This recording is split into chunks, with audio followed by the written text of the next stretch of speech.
The Rime-coat Rainment is a new addition to the Warlock Exotic arsenal, and it powers up our Stasis and Prismatic builds for enhancing our Bleak Watcher Turrets.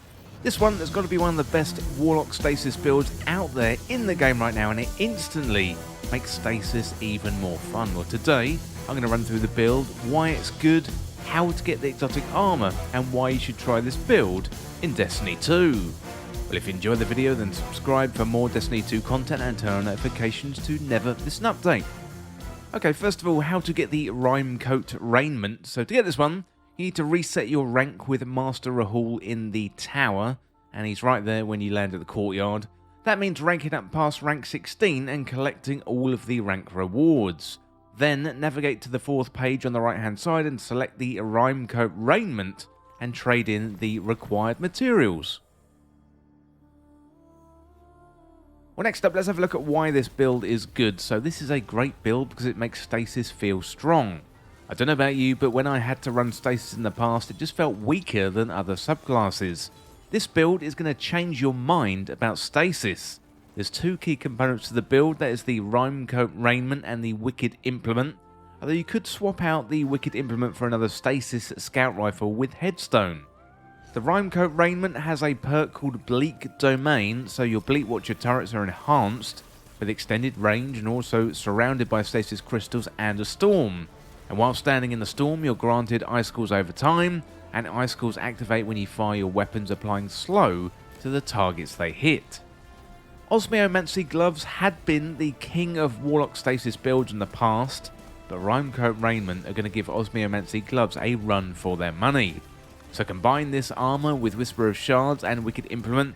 This is going to have you freezing all of your enemies to death with Stasis.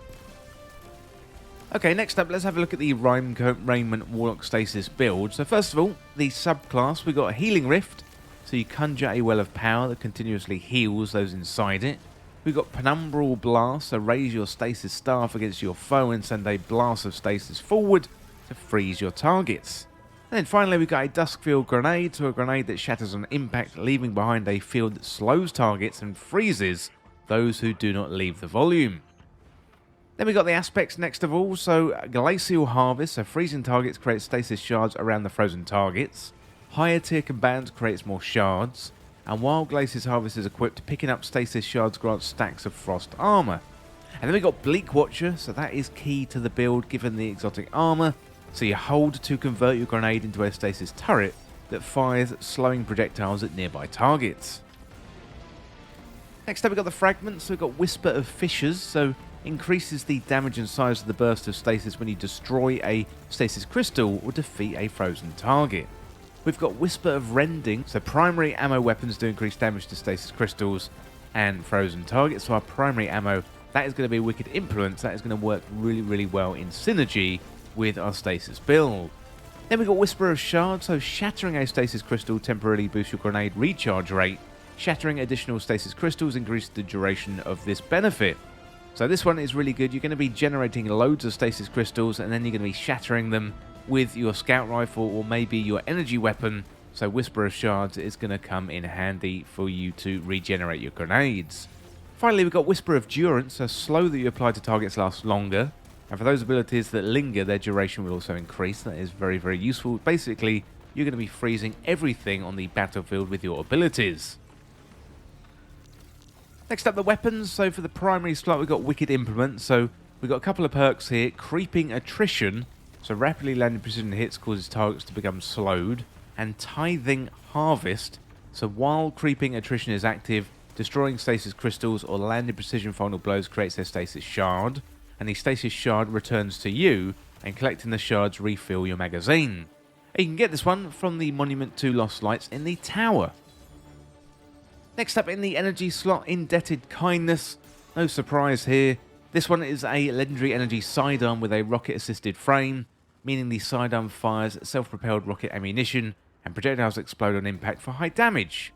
So the origin trait here is Sundering. That means destroying vehicles and constructs grants the weapon bonus reload speed and charge rate. You can get this one from the Warlord's Ruin Dungeon. In the power slot, I'm using the Chill Inhibitor. This one is another dungeon weapon. So the Chill Inhibitor is a Stasis rapid fire heavy grenade launcher, meaning it's got deeper ammo reserves and slightly faster reload when the magazine is empty. The origin trait here is Bray Legacy, so dealing damage regenerates a small amount of ability energy, and I reckon for PvE content, Envious Arsenal and Bait and Switch is a really good role. Next up, the exotic armor. Of course, we're using Rime-coat Rainment, so that has the perk Bleak Domain. Your Bleak Watcher turrets are enhanced with extended range and are surrounded by stasis crystals and a storm. So while standing in the storm, you're granted icicles over time, and icicles activate when you fire your weapon, applying slow to the targets they hit. Well, finally for the build, let's have a look at the mods. So I'm using Heavy Ammo Scout. So when one of your ammo finder perks create a brick of heavy ammo for you, it also creates bricks of heavy ammo for your allies. Then we've got Heavy Ammo Finder, so increases the drop chance of heavy ammo upon the defeat of an opponent. We've got Bolstering Detonation, so grants class ability energy when you cause damage with a grenade. And we've got Grenade Kickstart, so collecting an orb of power causes you to gain 1 temporary armor charge. We've got Arc, Solar and Void Resistance, and then we've got Innovation, so reduces grenade cooldown each time you pick up an orb of power. We've got Recuperation, replenishes health each time you pick up an orb of power, and Elemental Charge, so collecting a Fire Sprite, Ionic Trace, Stasis Shard, so that is the key, or Void Breach, or destroying a Strand Tangle has an escalating chance to give you an armor charge. Then on the class item, we've got Bomber, so reducing grenade cooldown when using your class ability. We've got Powerful Attraction, so automatically collects nearby orbs of power when you activate your class ability. And finally, Distribution, reduces all ability cooldowns when you're using your class ability nearby targets. Well, next up, let's have a look at the gameplay loop, and the gameplay loop is fairly straightforward for this build. You basically throw out your Bleak Watcher grenades or nearby. So basically, you throw out your Bleak Watcher grenades or nearby. So basically, you throw out Bleak Watcher grenades at your enemies, then you want to shoot 2 or more stasis crystals to proc Whisper of Shards. Then stand beside your turret to shoot additional slowing icicles, and then collect all stasis shards for frost armor and ability energy. And then you use all of your abilities all of the time, because it's really fast to generate them all. Well, let me know in the comments what you think about this build. I think this is one of the best, if not the best, stasis build for Warlocks in the game at the moment. I would love to hear what you think down there in the comments, but that is it for this guide for how to get the Rime-coat Rainment, plus also a Warlock Stasis build in Destiny 2. And as always, thank you so much for watching or for listening. Don't forget you can hit that subscribe button down below for even more Destiny 2 content here on Endgame Express. You can also like the video and share the video too. That would help me out here on the channel. Well, thanks again. I'll see you soon. Well, thank you for watching that video, and today I'd like to talk about Endgame Express Backstage, the home of exclusive content for fans of Endgame Express. To join, simply join up through Patreon or the YouTube membership. You get early access and exclusive content, shout-outs in the videos, access to live streams, plus also access to our exclusive Endgame Express Backstage community Discord.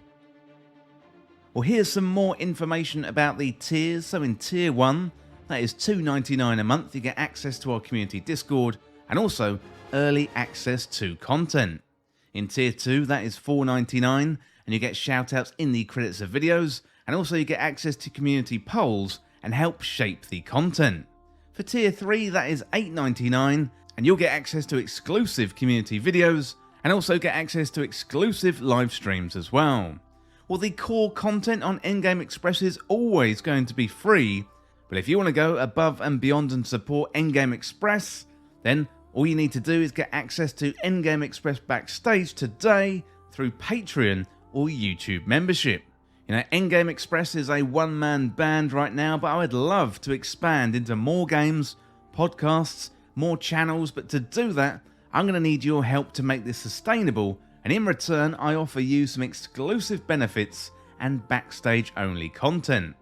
Well, if you enjoy Endgame Express, then consider Endgame Express Backstage today. You can hit that membership button right down below, or you can find us on the Patreon links, and you'll find those links in the description. Well, thank you for listening, and thank you once again for watching, and I'll see you very soon.